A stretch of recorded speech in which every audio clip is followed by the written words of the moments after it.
Zelujja eno ye Carlton Music nyongera okubabuuzaako nebabaza okuba nti mukyekuumye mwekuumidde ddala nnyo mu mbeera weeti etali nnyangu nyongera okubategeeza nti bannange buli omu waali abeere nga ate ategeeza munne nti okwekuuma kikulu nnyo kozi tubeetaaga muli balamu nange muneetaaga ndi mulamu mu mbeera eyo okulaba nti ate ensi yaffe egenda mu maaso oba obulamu bugenda mu maaso naye ekisinga obukulu ffenna tubeere nga tusaba Katonda abeere nga atusaasira kozi embeera yo si nnyangu n'akatono. Abantu bangi nnyo tujja tuboogerako enkya n'eggulu bikula WhatsApp yo ogenda okutunula ng'olabamu omuntu gwe babika ng'omumanyi otunula ku b'emikwano ab'eŋŋanda buli wamu olabira ddala nti waliyo omuntu gw'ogenda okusanga bamubika ng'obadde omumanyi so ne mu mbeera yemu wano we tuli ennansana we tusobola okulaba nga tuba tusaako ebifaananyi ebigenda mu maaso mu mbeera nti mukwano gwaffe muganda waffe that is Mr. Lee yafiiriddwako maama we. Kaseera si kangu n'akatono, kaseera si kalungi n'akatono, akaseera kakinyi kaggobe. Embeera eri wano nyinza okugamba nti teyeeyagaza era ng'abasinga mukimanyi nti embeera erimu okufiirwako omwagalwawo eba tenyumamu wadde n'akatono so y'embeera gye tuzza okulaba nti tukumaakuma muganda waffe kubanga mu mbeera weeti ffe mikwano gye kitukakatako wadde nti mu mbeera era gye tulimu tetukakatako kujja mu bungi kubanga era tumalina kubeera nga teffe abalamu tusigala tusevinga obulamu kubanga ensi erina okugenda mu maaso mu nteekateeka efaananako weeti so nga woolaba ebifaananyi emabega wange muganda wange Mr. Lee already gyali Bobby Rush mulabyeko ndabyeko ku Julio bonna team B2C n'emikwano gyabwe bonna ab'enjawulo we bali mpola mu kaseera we kati okulaba nti ate ensonga eno batambulira wamu service zigenda mu maaso mu mbeera ey'okulaba nti ate basabira omugenzi Matches nga mumanyi mu mbeera weeti omuntu akuvaako asibye ebiri nti ojja kusanga coffin ye nga eri mu makaage oba ojja kusanga omulambo gwe nga guli mu makaage ku mulundi guno aba afudde abeera mu ddwaliro paka ate bamutwala gy'agenda okubeera ng'azikka kwegamba laba nti kaseera ka kusomoozebwa nnyo kakunyigiriza nnyo mu mbeera nti we bakukubira ne ku kifaananyi ababamu ababeera mu malwaliro ng'abantu bano bafa olabira ddala nti kabeera kaseera kazibu nnyo ntegeddeko nti obuzibu era ne oxygen nabo babufunyeeko babutesitinzeeko tubali tuwulira biwulira abamu naye olaba nti kati famire ng'eno yeetesitinze ku kizibu ekifaananako weeti oxygen yabuze mu mbeera efaananako weeti ffenna tujja tufiirwa abantu baffe nga bwe mbategeeza personally jjajja wange nange amawulire gantuseeko mu mbeera y'emu nti naye yafudde so kwegamba bantu bangi nnyo bakyagenda mu maaso n'okuba nga bafa twongera okwekubiriza bannaye okwekuuma kikulu nnyo so twongera okusabira mikwano gyaffe twongera okubeera nga tugumya famire ne tuyimirira nayo mu kiseera ekifaananako weekiti naye nga twerabira ekisinga okubeera ekikulu kwe kulaba nti ate twekuuma sigenda kubanga ate ngenda mu maaso nakunyumya na Mr. Lee nkimanyi mwenna mumanyi embeera gy'alimu essaawa eno ate era mu mbeera y'emu ne Julio bonna abaganda mu B2C bonna bamanyi nti essaawa eno kye tuliko bagumye ate bageza kubeera nga beebudaabuda okulaba nga ate baguma ng'abasajja naye ng'embeera siki si nnyangu n'akatono so tugenda kuba nga tufuna Enoch manager waabwe Blood yabeerawo ng'atambuza endongo yaabwe agitwala wano ne wali wamu n'okubeera ng'agabanira wamu nabo amagezi okuba nti ekintu bakitambuza so we tugenda okuba nga tufuna agenda kuba tubulirayo ekigambo kimu bibiri ku nsonga nga bwe zitambula n'embeera maama we babaviiridde ku maaso asaako n'enteekateeka ezigenda okuba nga ate ziddako eri mmwe bawagizi baabwe n'abantu baabwe ab'enjawulo naye ng'ensonga zino zonna nga tuzibatuusaako oba nga tuneegattako eno kanjekalo bategeeza basponsors baffe ab'enjawulo ensonga zino zonna tuzikutuusaako nga tutambula n'emikwano gyaffe baganda baffe abajja nga batukwatako wano ne wali mu nsonga z'okutufujirira ensimbi ezituuka mu bifo weebiti that is aba Kasamitala Cargo and Logistic Company bano basangibwa ku Total shopping arcade kumpi ne Jesco wansi mu kibuga downtown ne offices zaabwe zisangibwa e China ku street gye bayita Bayun district Zungang Road Guangzhou osobola okubeera nga tobafuna bulungi nnyo ku nsonga ez'okusaabaza ebyamaguzi okuva e China kubeera nga ate babireeta mu Uganda oba okubijja e Uganda ate ne babeera nga babitwala e China mu nnaku 3 ku 5 asobeeyune olw'ensonga z'okutambuza ebyamaguzi ebyo mu mbeera ennungi ate yeesigika be Kasamitala Cargo and Logistic banoonyeko ku namba z'essimu zaabwe nga bwe zifaana tutambula n'abasozo properties bagula ebintu ebikozeko eby'omunju restaurants gym saloon ne kalondalo yenna agwa mu kooyo nga bikyali mu mbeera nnungi nnyo banoonyeeko Kireka Kamuli Road still ne namba z'essimu era bwe ziri awo mpolampola osobola nga ozifuna kosa abaziwa and sons aba suppliers b'ebikozesebwa mu kisenga bikyali mu mbeera nnungi nnyo so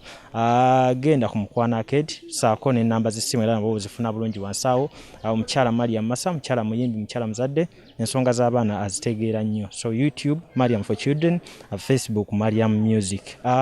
Kato Akra Construction nkutegeeza nti gwalina ekirooto eky'okuzimba ennyumba ku level yonna ng'erina plan ennungi, ng'erina biodigester oba toilet ey'omulembe guno oba septic tank ey'omulembe guno etawunya,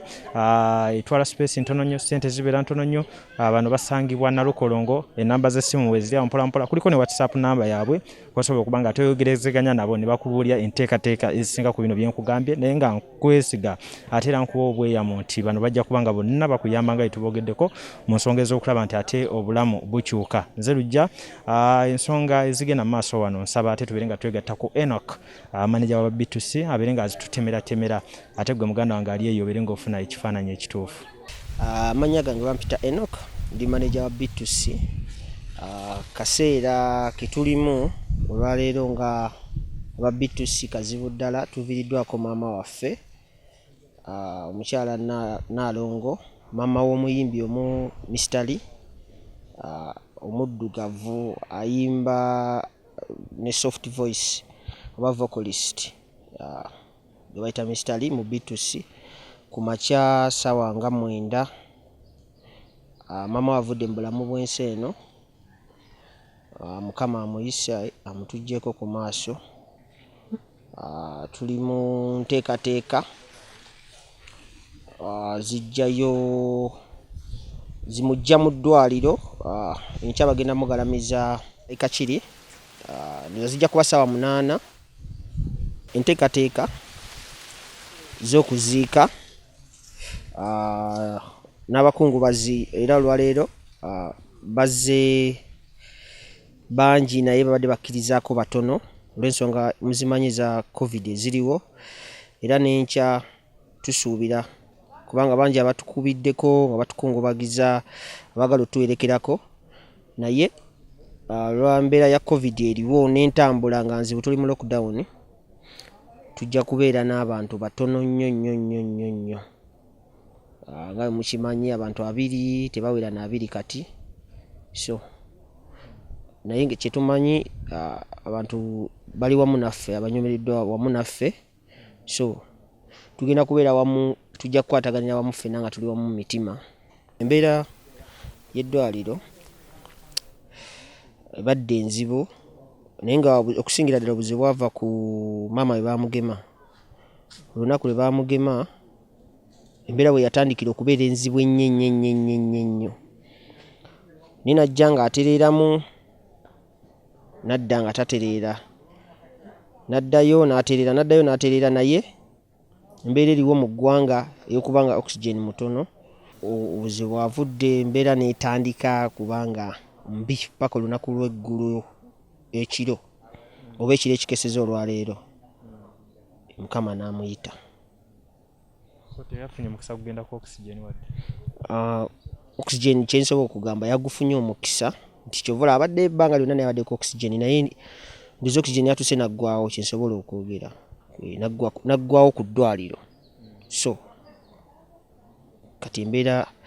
bwetyo bwe yakomekerezeddwa nti oxygen bwe yaweddeewo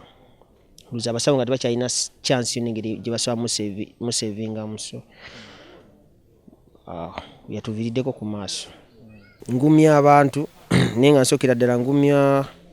abayimbi bange, omuyimbi wange Mr. famire ye,